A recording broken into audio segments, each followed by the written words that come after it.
بسم اللہ الرحمن الرحیم۔ آج کا جو ہمارا موضوع ہے وہ یہ ہے کہ محرم الحرام غم کا مہینہ ہے یا نہیں، اور اس موضوع پر کلام کرنے کی جو وجہ بنی وہ یہ ہے کہ جب ماہ محرم الحرام کا آغاز تھا تو میں نے ایک پوسٹ بنائی تھی جس میں محرم الحرام کی میں نے مبارکباد دی تھی۔ میں نے واٹس ایپ بھی کی اور فیس بک کے فرینڈس کو بھی میں نے مبارکباد دی ماہ محرم الحرام کی۔ تو اس پر ایک ہمارے بھائی کا یہ رپلائی آیا کہ تو غم کا مہینہ ہے، اس میں امام حسین رضی اللہ تعالیٰ عنہ مظلومانہ شہید کر دیے گئے، تو اس میں مبارکباد دینا کیسا؟ اسی طرح ایک پوسٹ پڑھی میں نے جس میں وہ امی جان نے کچھ فرمایا ہے کہ امی جان کیا کہتی تھی، وہ بھی اب ذرا یہ پوسٹ آپ دیکھیے اور پھر اندازہ لگائیں کہ ہم سنیوں کے اندر میں کیا کہوں، میں کہوں گا تو آپ برا مان جائیں گے، مطلب کم علمی کتنی ہے، علم کی کتنی کمی ہے۔ تو یہ امی جان جناب والا اب موقع کے اعظم بن گئی، اور یہ جناب والا امام حسین کی شہادت ماہ حرام میں ہوئی، تو اب اپنے طور نظریہ بنا لیا، عقیدہ بنا لیا کہ تو غم کا مہینہ ہے کیونکہ امام حسین شہید ہوئے۔ سب سے پہلی بات تو ذہن میں رکھیں کہ اسلام نے 3 دن سے زیادہ سوگ کو مشروع نہیں رکھا، یعنی جائز نہیں رکھا۔ 3 دن تک کا سوگ ہوتا ہے، اس کے بعد پھر سوگ نہیں ہوتا۔ ایک تو یہ بات۔ دوسری یہ بات دیکھیں، امام حسین رضی اللہ تعالیٰ عنہ شہید ہوئے ہیں، اور شہید جو ہوتا ہے وہ زندہ ہوتا ہے۔ تو اب میں عرض کرتا ہوں، دیکھیں غور کیجئے گا میرے پیارے محترم بھائیوں کہ اس مہینے کے اندر ہمیں کیا کرنا چاہیے؟ کیا سوگ کرنا چاہیے؟ کیا غم منانا چاہیے؟ یہ سوگ منانے والوں کو دیکھا ہے کہ ڈھول بجا رہے ہوتے ہیں، ناچ گانے کر رہے ہوتے ہیں، بھنگ پی رہے ہوتے ہیں، گھوڑوں کو نچا رہے ہوتے ہیں، اور جناب والا کالے کپڑے پہن لیتے ہیں، ننگے پیر گھومتے ہیں، سمجھتے جناب والا یہ سوگ ہے۔ خوب شرابیں چل رہی ہیں، جناب ٹھٹے چل رہے ہیں، ناچ گانا ہو رہا ہے، ڈھول بج رہا ہے اور جھانجھر بجائی جا رہی ہے، یہ کون سی سوگ کی علامت ہے؟ کتنے ایک عجیب و غریب معاملہ ہے۔ پھر بہت سے ہمارے سنی بھائیوں کو دیکھا ہے کہ وہ تعزیہ بنا لیتے ہیں، پھر میں ڈھول ڈھماکے کر رہے ہوتے ہیں، نذرانے اور چڑھاوے آ رہے ہوتے ہیں، نام محرم عورتیں آ رہی ہوتی ہیں، یہ سارے کام ہم بجا لا رہے تھے۔ یہ کیا غم کی کیفیت ہے؟ بے پردہ عورتوں کو میک اپ کر کے آنا، جوان بچیوں کا آنا، پیرنٹس کو ساتھ لانا، ڈھول بجانا، یہ کیا آپ سمجھتے ہیں یہ غم ہے؟ تو اب ہمیں اگر غم تھا تو پھر اس کی کوئی عملی دلیل بھی تو ہونی چاہیے نا، تو بس مزے کے لیے، اپنے نفس کے لیے۔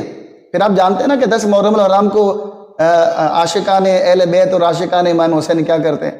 جھانجھر بجاتے ہیں، ہائی دوز کھیلتے ہیں، اور سمجھتے جناب والا یہ امام حسین کی محبت ہے۔ یہ غم ہے، یہ کس طرح کا غم ہے؟ یاد رکھیں میرے پیارے بھائیوں، اس مہینے میں غم کرنا بالکل بھی درست نہیں ہے، بلکہ اگر کوئی غم کی کیفیت بنائے گا تو گناہگار ہوگا، کیونکہ حدیث پاک کے مفہوم کے مطابق 3 دن سے زیادہ سوگ ہی نہیں ہے، اور جو شوہر والی ہوتی ہے تو اس کے لیے شریعت نے جو ہے وہ 4.25 مہینے اس کی عدت کے رکھے ہیں، سوگ کے رکھے ہیں۔ اس کے علاوہ 3 دن سے زیادہ سوگ نہیں ہے۔ اب ہر سال سوگ منایا جائے، اچھا وہ بھی بس 10 دن یا پھر 40 دن، تو اس کے بعد سوگ ختم، کیا غم حسین ختم ہو جاتا ہے؟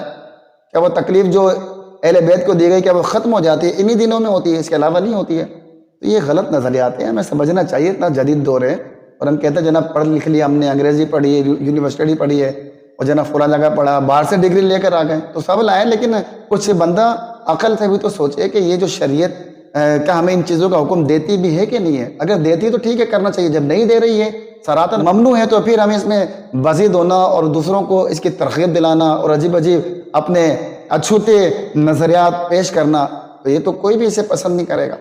آئیے پیارے بھائیوں، میں آپ کو عرض کرتا ہوں، قرآن پاک اٹھائیے، قرآن نے کیا بیان کیا؟ وَلَا تَقُولُوا لِمَن يُقْتَلُ فِي سَبِيلِ اللَّهِ أَمْوَاتٌ بَلْ أَحْيَاءٌ وَلَكِن لَا تَشْعُرُونَ۔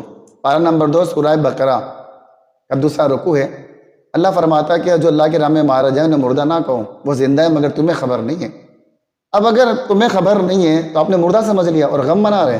امام حسین تو زندہ ہے، اب وہ شہید ہیں، شہادت کے اعلیٰ مقام پر فائز ہیں۔ اچھا چلے میں آپ سے ہی سوال کرتا ہوں، اگر کوئی شخص کسی کالج میں، اسکول میں، یونیورسٹی میں 100 میں سے 100 مارکس لے، میرے مراد ہے پورے نمبر لے لے، اچھے نمبروں سے پاس ہو جائے، تو بتائیے خوشی ہوگی یا غم ہوگا؟ کیا جواب ہے آپ کا؟ تو آپ یہ کہیں گے نا کہ خوشی ہوگی، مقام شکر ہے یہ۔ تو اب جب بندہ پاس ہو رہا ہے اور اچھے نمبر سے پاس ہو رہا ہے تو ہم شکر ادا کرتے ہیں۔ تو امام حسین تو ایسے پاس ہوئے ہیں کہ جس کا کوئی جواب ہی نہیں ہے۔ یعنی ایسے با کمال شہادت آپ نے پائی کہ اس کا کوئی جواب ہی نہیں ہے. آج تک دنیا اس کی کوئی مثال دے ہی نہیں سکی کہ امام حسین نے ایسی شہادت کا جام پیا ہے. تو وہ تو کامیاب ہو گئے. اب بتائیے مقام شکر ہے یا مقام غم ہے؟ میں یہ نہیں کہتا خوشی کے اندر جناب والا بندہ دیوانہ ہو جائے خرافات میں لگ جائے، بالکل ہرگز نہیں. مقام شکر ہے. انسان اور بندہ مومن کو یہ حکم ہے کہ جب اسے کوئی خوشی اور مسرت ملے تو وہ اللہ کا شکر ادا کرے. شریعت کے دائرے میں رہ کر شکر ادا کرنا یہی خوشی ہے، یہی ایک بڑی نعمت ہے. تو ذکر اہل بیت کیجئے، ذکر امام حسین کیجئے، ذکر شہادت کیجئے، ذکر کربلا کیجئے اور ان کی تکالیف کو بیان کیجئے، مگر غم کو تازہ کرنے کے ارادے سے نہیں، بلکہ ان کی عظیم الشان قربانی کے نظارے اور عظیم الشان قربانی کی فضیلت بیان کرنے کے لیے کیجئے، تاکہ مسلمانوں میں جذبہ بیدار ہو کہ وہ بھی اپنی اولادوں کو، اپنے بھائیوں کو، اپنے بھتیجوں کو، اپنے آپ کو اسلام کے لیے قربان کر دیں. یہ کیا بات ہوئی کہ بالکل ایسا بے دست و پا اہل بیت کو پیش کرتے ہیں، ایسا لگتا ہے کہ بالکل معاذ اللہ میرے منہ میں خاک، یا کمزور ترین تھے یا پتہ نہیں کیا تھے. امام حسین وہ شیر تھے، وہ شیر علی، وہ شیر مصطفیٰ تھے، اگر چاہتے ہاتھ اٹھاتے سب کا بیڑا غرق ہو جاتا. اور یہ بیوقوف کہتے ہیں کہ وہ اتنے بے بس تھے. بے بس نہیں تھے، وہ اللہ کی رضا پر راضی تھے. اور یہ گویا کہ اختیاری تکالیفیں تھی، اختیاری شہادت تھی. انہیں پتا تھا میرا امتحان ہو رہا ہے. جب امتحان ہوتا ہے تو بندہ تکلیفیں جھیلتا ہے. اور کیا خوب کسی نے کہا کہ جی سونا میرے دکھ وچ راضی، میں سکھ نو چلے پاواں. تو آپ کون ہوتے ہیں کہ انہیں جناب والا مظلوم اس طرح کہنے والے کہ بالکل ہی ان کی قدر و منزلت ہی گھٹ جائے؟ ارے وہ تو عظیم مرتبے والے تھے میرے پیارے بھائیوں، وہ تو اپنی جان نثار کرنے والے تھے. تو یہ غم کا مہینہ نہیں ہے، اللہ تعالیٰ کا شکر بجا لانے کا مہینہ کہ تیرا شکر کہ تو نے امام پاک کو اتنا بلند مقام عطا فرمایا ہے.